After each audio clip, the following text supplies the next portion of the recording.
And indeed, the question that Stanley Nyaringita has posed at the end of his wonderful and insightful piece is one that we shall be answering later on Insight tonight. But back home, the chasm between junior secondary school teachers and the government remains large. On one side, the junior secondary intern teachers insist that they will not be returning to teach until the government gives them permanent and pensionable terms. This is after the courts ruled that their internships are illegal.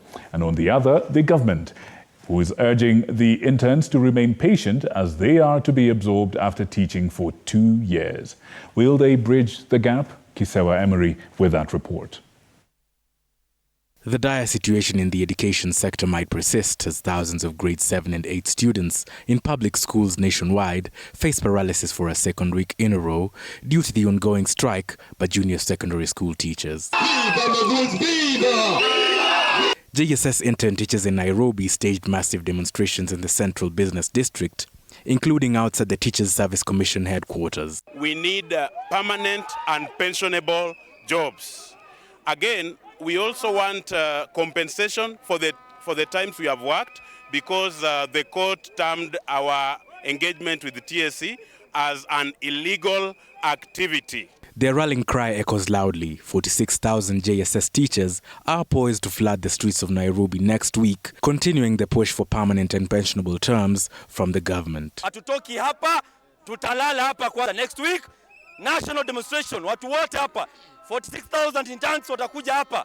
They have condemned what they term as threatening tactics employed by the government, with show-cause letters seen by TV47 being issued to JSS teachers who have been absent from work. The Basic Education Principal Secretary, Dr. Belio Kipsang, has urged the intern teachers to exercise patience, assuring them of confirmation of the 2-year internship period, purportedly part of the government's plan. If they check in our budget for the next financial year, we have provided for their confirmation, because from day one we say that we shall be undertaking a 2-year internship program which will automatically take you to P&P.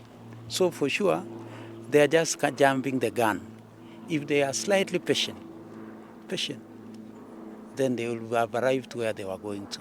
However, according to the contract signed by the teachers in February last year, they were offered a 1-year non-renewable contract that expired in December of the same year.